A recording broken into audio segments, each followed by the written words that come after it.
Durante a programação de seus projetos na Unreal Engine, você vai, eventualmente, precisar modificar a disposição dos seus atores em cena durante a execução, seja para mudar a posição, para mudar sua rotação ou mesmo a sua escala.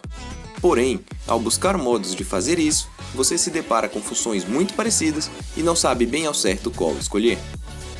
Com este vídeo, você vai aprender a diferença entre cada um destes nodes e vai saber usar a função certa para realizar exatamente o movimento desejado. Eu sou o C4 e serei seu instrutor durante esse vídeo. A primeira coisa que você precisa saber para dominar esse assunto é entender que existem 3 espaços de transformação: mundo, relativo e local. E aqui eu separei os nodes que fazem esse tipo de transformação nas suas categorias. Então a gente vê aqui o World, tem os nós de Edge e tem os nós de Set. E você percebe que tem um vazio aqui também no ator Edge relativo e no ator Set local. Os nodes de Edge vão levar em consideração o que o ator tem atualmente e adicionar o valor que você colocar aqui ao valor atual dele.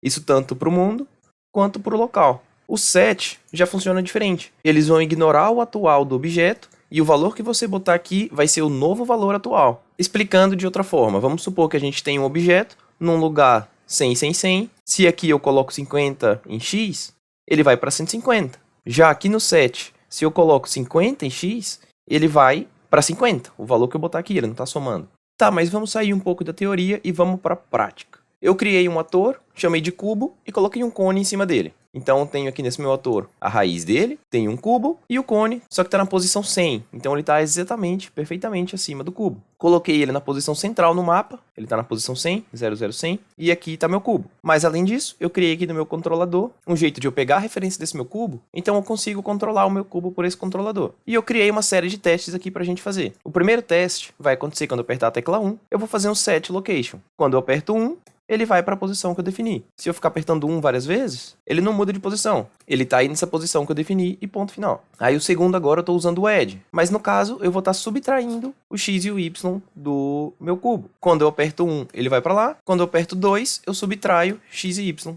Ele vai indo para lá. Cada vez que eu aperto, ele vai um pouco mais para lá. Quando eu aperto 1, é 7 nesse lugar. E no caso do Edge, ele vai subtraindo a cada vez que eu chamo a função. Isso permite a gente criar algumas funcionalidades interessantes. Por exemplo, aqui eu criei uma chamada de uma função que ativa Edge Location. Também fiz a mesma funcionalidade, só que usando set em vez de Edge. Vamos lá ver o que elas fazem. No caso do Edge, basta no tick eu adicionar o delta que eu quiser. Isso simplifica pra gente quando a gente quer fazer uma incrementação gradual. No caso, eu coloquei sem o delta aqui, sem usar o valor de delta do meu event tick. Na verdade, isso aqui devia estar conectado aqui, senão não funciona. Mas o que o delta faria nessa situação, que seria uma boa usar? Como esse valor aqui é em segundos, eu multiplicando por 100, eu estou dizendo que ele sobe a um valor constante de 100 unidades por segundo. Se der algum tipo de lentidão no computador e o frame rate cair, ele vai continuar subindo a 100 unidades por segundo. Se eu não uso o valor de delta, eu vou estar subindo um valor fixo de unidades a cada tick. Então, se o computador ficar mais lento, ele vai de fato subir mais lento. Ele vai subir um valor fixo a cada frame. Então veja que essa função aqui é bem simples. A cada tick, eu chamo um edge do valor que eu quiser. Para fazer essa mesma função usando o set, não é mais tão simples assim. Tudo bem que em chamadas de função eu acabo chamando só a função set, mas eu preciso pegar a localização atual do ator, não interferir ela em x e y, se eu quiser mexer só em z, e eu somo a localização atual a um valor que eu quiser. E também posso ligar o delta aqui se eu quiser. Eu já vou ligar então. Então vamos fazer esse teste aqui. No caso, quando eu aperto, eu ativo. Ora eu vou ativar um, ora eu vou ativar outro. Quando eu solto, eu desativo. Vamos testar. Eu seguro 3 e ele fica subindo. Eu solto 3 e ele para. Eu seguro, ele fica subindo. Eu solto, ele para.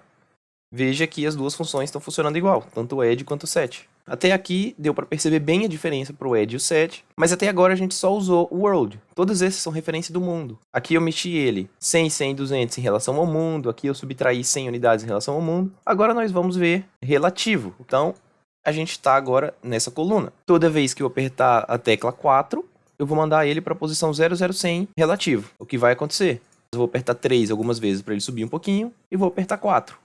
Voltou para a posição inicial. Qualquer tipo de transformação relativa é sempre relativa ao pai do objeto que eu estou transformando. Na maior parte dos casos, o pai do ator é justamente o mundo. Então, 00100 relativo acaba sendo em relação ao mundo. Então ele pode acabar funcionando da mesma forma que o set em relação ao mundo. Mas tem uma diferença. Quando o pai do ator não for o mundo, eu criei aqui um pai do cubo. É simplesmente um ator que não tem nada. Você vê que não tem nada aqui no Event Graph. Vou até deletar isso também. Eu criei só um Child Actor. E no meu Child Actor escolhi um cubo. Então eu tenho um cubo. Só que eu tenho um ator pai do cubo, que é pai desse cubo. Esse cubo é só um Child Actor aqui. Então eu vou deletar esse meu cubo aqui e colocar um pai do cubo bem aqui. Vou subir ele para 100.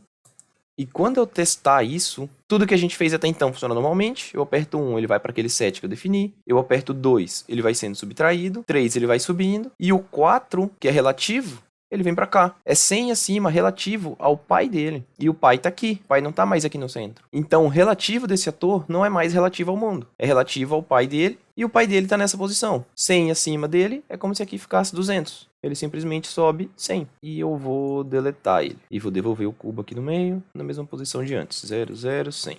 E isso tudo para os atores. Mas agora a gente vai começar a mexer especificamente com os componentes. Então veja aqui o que eu estou fazendo. Eu estou pegando a referência do meu cubo. Dentro do meu cubo eu estou pegando o cone. E agora não mais vou mexer no meu cubo, eu vou mexer no meu cone. A única diferença para as funções 5 e 6, apesar de ele mudar o nome aqui de offset para location, a diferença é que um eu mudo a posição em relação ao mundo e outro é relativo. Então quando eu apertar 5, eu vou subtrair 100 da posição do meu cone em relação ao mundo. Quando eu apertar 6, eu vou subtrair 100 do meu cone, só que relativo ao pai dele. Lembra que aqui no cubo eu coloquei o cone exatamente 100. Subtraindo 100, ou seja, indo para 0, ele fica dessa forma, totalmente dentro do cubo. Mas eu vou devolver para 100 e a gente vai fazer esse teste dentro do game. Quando eu aperto 5, ele desce 100.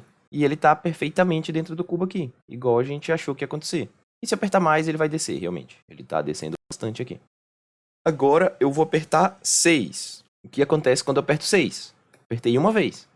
Ele tá aqui dentro também, a mesma coisa. Aparentemente eles não mudaram nada. Mas olha esse outro teste que eu vou fazer. Eu vou vir aqui no mapa, eu vou mudar a posição dele aqui, sei lá, para 400. E vou colocar uma scale maior, vou botar uma scale de 4 também, ficar esse cubo enorme. Eu agora vou dar play, e quando eu aperto 5, que eu vou subtrair 100 em relação ao mundo, 100 não é suficiente para ele ficar totalmente dentro do cubo. Eu tenho que apertar várias vezes, até ele ficar realmente aqui dentro. Porque cada pressionada ele desce 100. Mas mexendo a posição dele, 100 negativo, relativo ao pai dele, é o mesmo que eu estar descendo 100 aqui. Ou seja, apertando 6, agora ele desceu 100 em relação ao pai dele, que tomou um rescale, mas 100 unidades relativas são equivalentes a 500 unidades do mundo, porque ele está scale 5. E é isso que o relativo faz, o relativo tem esse poder. É muito útil para quando você programa, por exemplo, gavetas de um armário, portas de uma casa, qualquer coisa que costuma ser o pequeno móvel em relação a algo maior, você quer garantir que ele vai mexer sempre em relação ao seu objeto pai. Então é bom você usar o relativo. Então agora, eu acho que já ficou bem claro as diferenças do edge e o set e as diferenças do mundo relativo.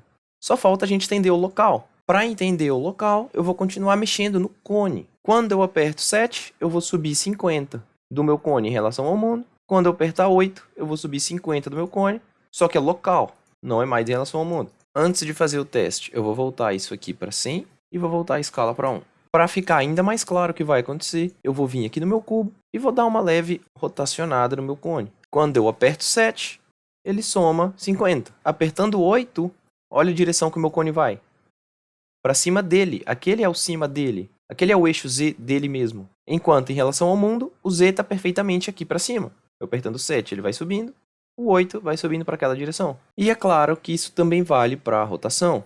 Eu vou devolver o cone aqui para sua rotação padrão. E essas diferenças entre mundo e local, a gente consegue perceber aqui dentro do próprio cenário. Agora eu estou com referência a mundo. Eu posso rotacionar meu cubo para cá, depois para cá. E aqui já ficou muito estranho de rotacionar ele agora. Ou movimentar para cima e para baixo, por exemplo. Isso aqui eu estou movimentando para cima ou para baixo em relação ao mundo, mas eu também posso movimentar em relação ao local, clicando nesse ícone aqui, que troca mundo ou local. E o mesmo vale para a rotação. Eu posso movimentar ele nesse eixo, enquanto se eu tivesse na orientação a mundo, eu não consigo movimentar em relação àquele eixo, somente em relação aos eixos do mundo. O que é muito bom para o IOL, mas tem horas que você quer um pitch e você precisa mudar para o local, para ficar mais fácil. E isso conclui esse vídeo. A gente passou por todos os tipos de transformação, mundo relativo e local, tanto os aditivos quanto as transformações rígidas. Mostrei que não existem transformações aditivas relativas e também não existem as 7 locais. Porque se você transforma em local, você só consegue somar ou subtrair. Um rígido sempre precisa de um referencial, e se o referencial é ele mesmo, o set ao mesmo tempo é um edge. Não faz sentido essa região de transformações. Enquanto o edge por relativo até poderia existir, mas a Epic não fornece pra gente. Mas tudo bem que eu mostrei pra vocês como a gente consegue ter uma funcionalidade aditiva utilizando as transformações rígidas.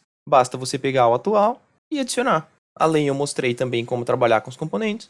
E espero que tenha ficado bastante claro a diferença entre as transformações local, relativa e mundo. Eu estou disponibilizando o link para esse projeto aqui na descrição desse vídeo. Se você quiser baixar e brincar com esses exemplos você mesmo, não quiser construir aí, você vai conseguir ver isso aqui no seu próprio computador. Aqui estão todos os nós. Então, para você conseguir olhar para cada um deles com mínimos detalhes, você pode baixar esse projeto e ficar brincando com cada um deles. Esse vídeo vai ficando por aqui. Eu peço, por favor, para que clique em gostei para me ajudar a divulgação desse vídeo e do canal. Eu peço também para que se inscreva se ainda não for inscrito. Qualquer feedback, crítica, sugestão, pode colocar aí nos comentários. Eu vou ficar muito grato em ler. Muito obrigado por acompanhar e apoiar o canal. E até o próximo vídeo.